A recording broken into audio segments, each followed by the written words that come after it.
Dear students of class 10, today I will take a class for you based on conditional sentences.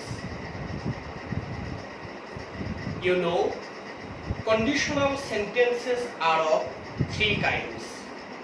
These are first conditional sentence, second conditional sentence, and the third conditional sentence.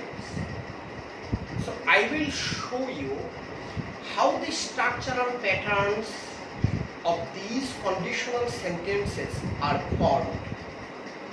So our topic is conditional sentences.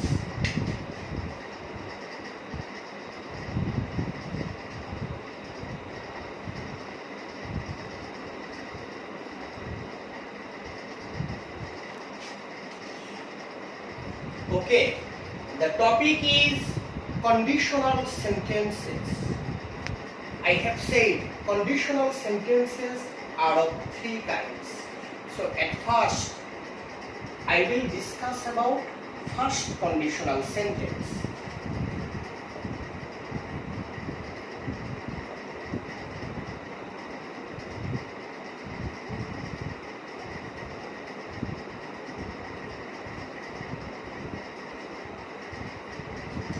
So what will be the structural pattern of first conditional sentence? The structural pattern will be if plus present indefinite tense plus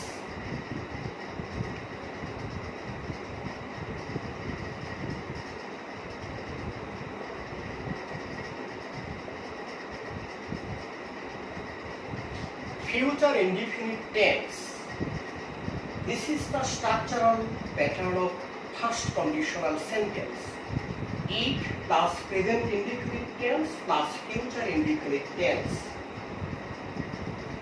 So, to complete a sentence with this rule, you need to consider one thing. If present indefinite tense is used, you need to complete another part with future indefinite tense. Okay. Follow the thing.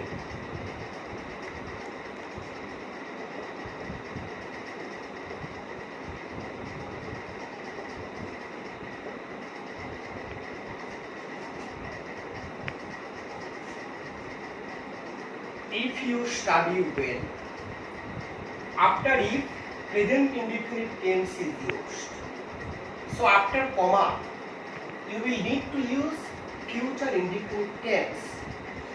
But there will be an adjustment with the first clause from the meaning point of view. That means if you study well, then what will be? Then you will be able to make a good result. There is no specific clause specified for this sentence. You need to add future indefinite tense, but that will be correct from the meaning point of view. This is the thing. Okay, if you study well,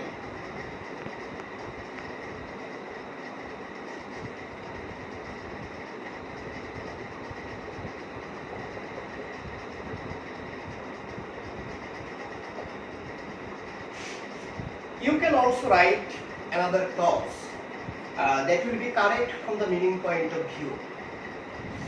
So, I am repeating it.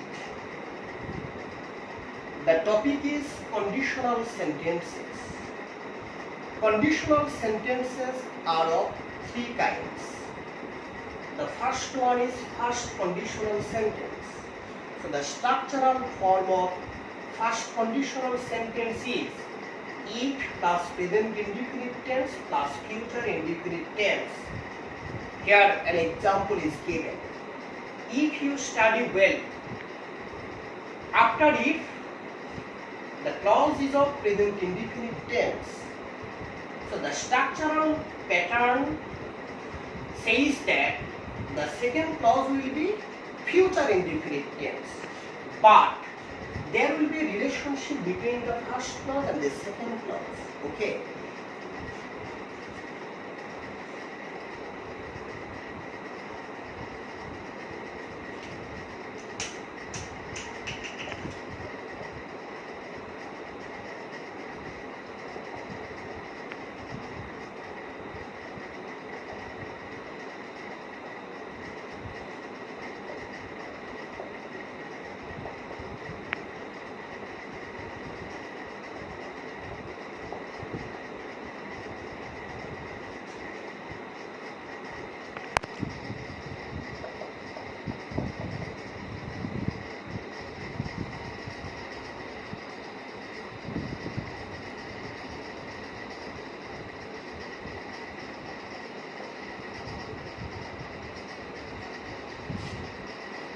Second conditional sentence. This is the structural pattern of second conditional sentence. If plus past indefinite tense plus subject. You need to understand one thing. This is the subject of the second clause because the sentence is based on two clauses or consists of two clauses. This is one clause and this is another clause. So this subject indicates that it is the subject of the second clause. So the subject of the second clause plus would might. You need to use any of these three, but you need to consider the meaning point of view. Then V1. What does V1 mean? V1 means present form of the main verb.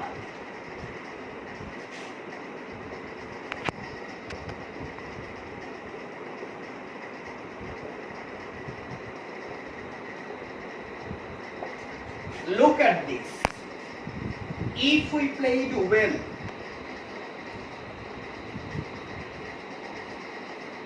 the sentence begins with if. Okay. After if, a clause is used. And this clause is of past indefinite tense. This clause is of past indefinite tense. So what does the structure allow? What does the structure of second conditional sentence allow?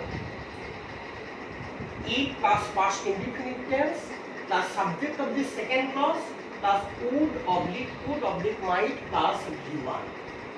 So after it, one clause is used, that is the clause is of past indefinite tense. So you need to add subject of the second clause and then you need to use would or might. That will be suitable according to the structural pattern or the meaning point of view of the given clause. So if we played well, what might happen? If we played well,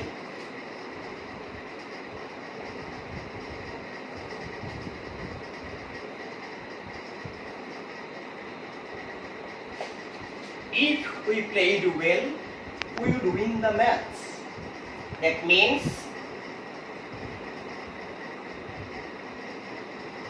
the incident happened in the past. So it is the usual form of past tense.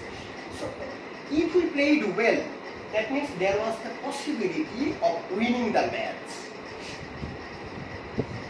I am saying it again. Second conditional sentence.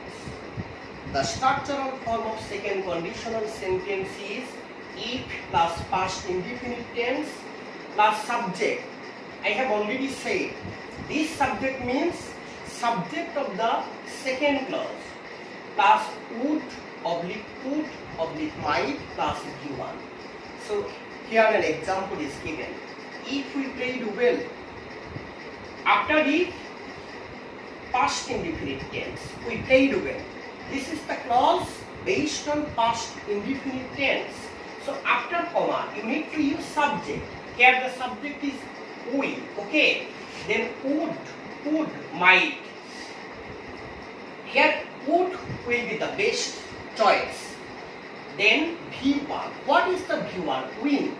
Win is the V1, that means present form of the verb. Then the match. If we played well, we would win the match.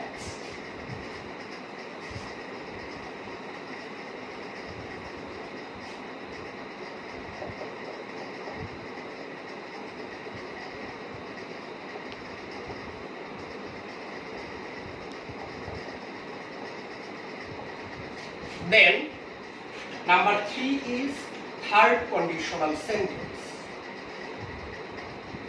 The structural form of third conditional sentence is if plus past perfect tense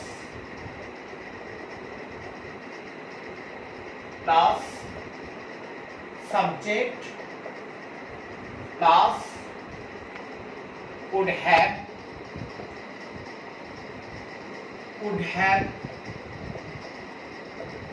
might have, plus V3.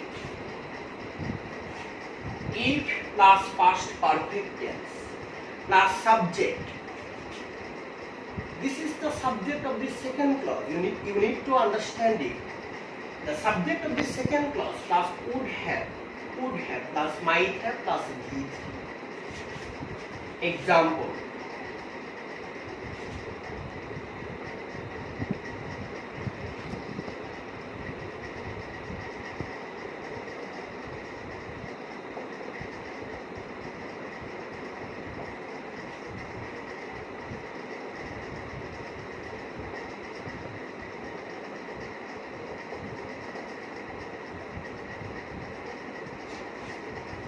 If you had broken the plate. The complete sentence begins with if, BC. Then past perfect tense. You had broken the plate. This clause is a past perfect tense because subject plus had plus V3. This is the structural form of past perfect tense. So after if, one clause is used, and this clause is based on past perfect tense. Okay, past perfect tense. So then, what will you need to use? Subject. That means subject of the second clause. If you had broken the plate, then what would have happened? I would have punished you. Okay. Subject of the second clause. Subject. This is the subject of the second clause. Then you need to follow structure. Would have, might have. Here would have. Punished. This is the V3. So, if you had broken the plate, I would have punished you. It doesn't matter what is the subject of the first clause or what is the subject of the second clause. The subject may be the same subject or the subject may be different. But there will be an adjustment of the complete sentence from the meaning point of view. So, if you face any problem, then you can call me. Thank you.